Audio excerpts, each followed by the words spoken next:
Hello everyone. मैं आशा करती हूँ आप सभी ठीक होंगे। मैं काजल धामी आप सभी का स्वागत करती हूँ।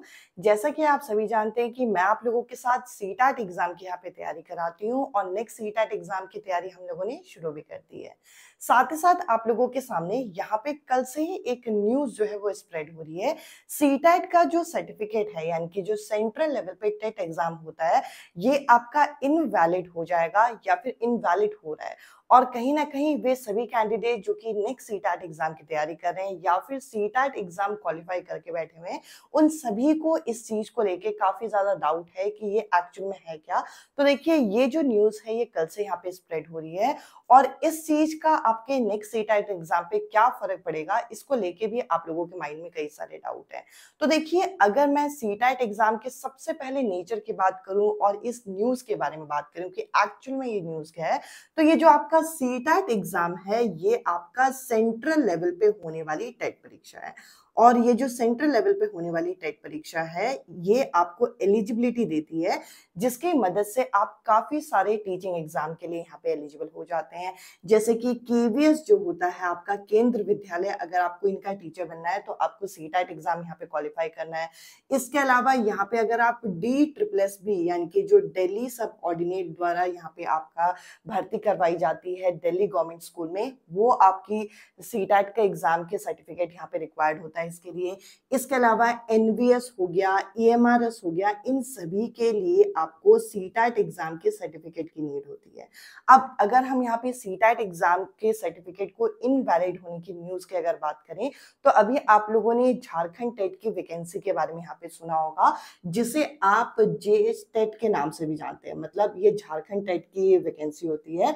अब ये स्टेट गवर्नमेंट के अंदर आती है और ये स्टेट गवर्नमेंट यहाँ पे कंडक्ट कराती है। अब देखिए यहाँ पर ये न्यूज एक्चुअल में ये है कि झारखंड टेट जो आपका कंडक्ट कराती है यानी कि स्टेट गवर्नमेंट जो कि झारखंड की है, अब वो चाहती है कि झारखंड के अंदर यहाँ पे सीटैट को यहाँ पे इनवैलिड कराया जाए, यानी कि जो सीटैट का सर्टिफिकेट है वो झारखंड के अंदर यहाँ पे अप्लाई नहीं होगा। और जिसके लिए झारखंड के जो कैंडिडेट होंगे उनको अगर अपने स्टेट गवर्नमेंट के यहाँ पे टीचिंग एग्जाम को क्लियर करना है तो उन्हें इस एग्जाम को यहाँ पे क्वालिफाई करना होगा। एक्चुअल में न्यूज ये है, इसका मतलब ये नहीं है कि आपका जो सीटैट एग्जाम है यही कंप्लीटली इनवैलिड हो गया और इसका कोई यूज नहीं है। देखिए इसका यूज आपको कई सारी टीचिंग एग्जाम में, जैसे कि मैंने यहाँ पे मेंशन कर दिया है, इसके अलावा ये पहला ऐसा स्टेट नहीं है जिसने इस तरीके की यहाँ पे मांग की है। अगर आपको हरियाणा का पता हो और आप हरियाणा से यहाँ पे बिलोंग करते हो तो वहां पर यहाँ होता है एचटैट। अब एचटैट जो यहाँ पे कंडक्ट होता है वहां के कैंडिडेट को एचटैट क्लियर करना यहाँ पे कंपलसरी है। वहां पर सीटैट का सर्टिफिकेट यहाँ पे वैलिड नहीं होता। स्टिल जो हरियाणा के कैंडिडेट हैं वो सीटैट का एग्जाम भी देते हैं, क्योंकि अगर उन्हें यहाँ पे केवीएस में, DSSB में, एनवीएस में, EMRS में, यहाँ पे AES में, इनमें अगर यहाँ पे वैकेंसी में अप्लाई करना है तो उनको सीटैट एग्जाम के सर्टिफिकेट की नीड होती है। तो ये जो सीटैट सर्टिफिकेट इनवैलिड होने की न्यूज है, एक्चुअल में ऐसा ये न्यूज नहीं है कि पूरा का पूरा सीटैट का सर्टिफिकेट ही इनवैलिड हो जाएगा। ये एक स्टेट की न्यूज है जो कि यहाँ पे इन लोगों ने एक एप्लीकेशन दायर की है कि हम लोगों को जो अपने स्टेट के अंदर हमें सीटैट के अलावा हमें अपने स्टेट का जो झारखंड टेट होता है इसको प्रायोरिटी देनी है, जिसकी वजह से हमें सीटैट को यहाँ पे इनवैलिड करना है। तो इस तरीके की ये न्यूज है। तो इसका मतलब ये नहीं है कि आपकी नेक्स्ट सीटैट एग्जाम में यहाँ पे कोई फर्क पड़ेगा। अगर आप इन सभी सेंट्रल लेवल की जो वैकेंसीज होती है इनमें आप यहाँ पे अप्लाई करना चाहते हैं तो आपको सीटैट एग्जाम के सर्टिफिकेट की नीड पड़ेगी, चाहे आप यहाँ पे झारखंड से बिलोंग करें, चाहे आप हरियाणा से बिलोंग करें, चाहे आप अदर स्टेट से बिलोंग करें। बहुत सारे स्टेट ऐसे हैं जहां पर जो अपने स्टेट का जो टेट है वो भी यहाँ पे उनके लिए एक तरीके से यूज किया जाता है और सीटैट को भी उतनी ही मान्यता दी जाती है। जैसे कि अगर आप उत्तराखंड में देखें, उत्तराखंड में अभी यूटेट के एग्जाम आपके होने वाले हैं, पर उत्तराखंड की सरकार ये बोलती है कि आपके पास सीटैट या फिर यूटेट में से एक आपके पास होना चाहिए, तब आप एलिजिबल होंगे फर्दर एग्जाम के लिए। तो ये स्टेट टू स्टेट यहाँ पे वेरी करता है। बाकी सीटैट एग्जाम की अगर हम बात करें, अगर आप नेक्स्ट सीटैट एग्जाम की तैयारी कर रहे हैं तो सीटैट एग्जाम साल में 2 बार होते हैं। एक होता है आपका जुलाई में और एक होता है दिसंबर में। अब देखिए इस बार वाला सीटैट जो है वो दिसंबर जनवरी इस वजह से मेंशन किया गया है क्योंकि आपको पता होगा कि 2024 में स्टार्टिंग का जो आपका महीना था यानी कि जनवरी, इसमें सीटैट एग्जाम कंडक्ट हुआ था क्योंकि दिसंबर का वाला सीटैट जो है जनवरी में शिफ्ट हुआ था।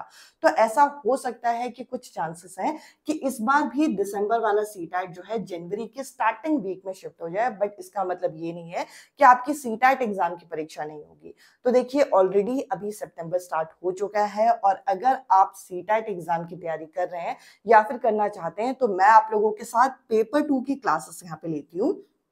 और पेपर 2 में भी स्पेशली अगर आप साइंस मैथ्स बैकग्राउंड के कैंडिडेट हैं तो आप मेरी वीडियोस यहाँ पे देख सकते हैं। कमेंट सेक्शन में मैंने टेलीग्राम ग्रुप का लिंक, ताकि आपको क्लासेस का अपडेट मिल सके, व्हाट्सएप ग्रुप का लिंक, प्लस आप लोगों को साइंस और मैथ्स की प्लेलिस्ट जो मैंने ऑलरेडी स्टार्ट कर दी। देखिए आप सभी जानते हैं कि साइंस का सिलेबस बहुत वास्ट होता है और मैथ्स में बहुत ज्यादा प्रैक्टिस की नीड होती है, तो ये दोनों सब्जेक्ट मैंने अभी से स्टार्ट कर दिए हैं ताकि टाइम से सिलेबस कंप्लीट हो और आप अच्छी तरीके से प्रेपरेशन कर सकें। तो बहुत सारी अलग अलग न्यूज को देख के अपने प्रेपरेशन को यहाँ पे डगमगाइए मत। हाँ, हालांकि सीटैट एग्जाम के बाद भी अभी आप लोगों के पास बहुत सारे स्टेप्स होते हैं टीचिंग एग्जाम के लिए और वैकेंसी बहुत लिमिटेड होती है, प्लस वैकेंसी भी नहीं आती। तो कोशिश करिएगा कि जो सीटैट एग्जाम है आपका फर्स्ट अटेम्प्ट में यहाँ पे क्लियर हो जाए। और अगर आप 2 से 3 अटेम्प्ट दे चुके हैं और आपका ये एग्जाम क्लियर नहीं हो रहा, तो आप लोग मेरे लिखे हुए हैंड रिटन नोट्स यहाँ पे परचेज कर सकते हैं, जो कि मैंने खुद लिखे हैं और पेपर 2 साइंस मैथ्स को ये टारगेट करते हैं, जो कि आपको इस नंबर पे यहाँ पे व्हाट्सएप करना होगा।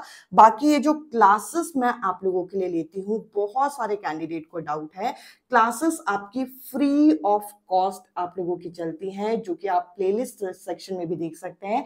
कमेंट सेक्शन में मैंने पिन कर दिया है, साइंस और मैथ्स की प्लेलिस्ट मिल जाएगी। सीक्वेंस में डे वाइज आपको मैंने वीडियो शेयर की है विद प्रीवियस ईयर क्वेश्चन, आप उनको भी देख सकते हैं।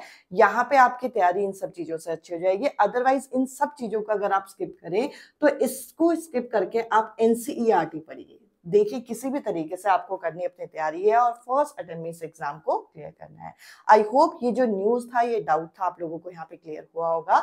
आज की इस वीडियो में इतना ही। अब मैं आपसे मिलती हूँ अगली वीडियो में अगले टॉपिक के साथ। Bye bye, take care.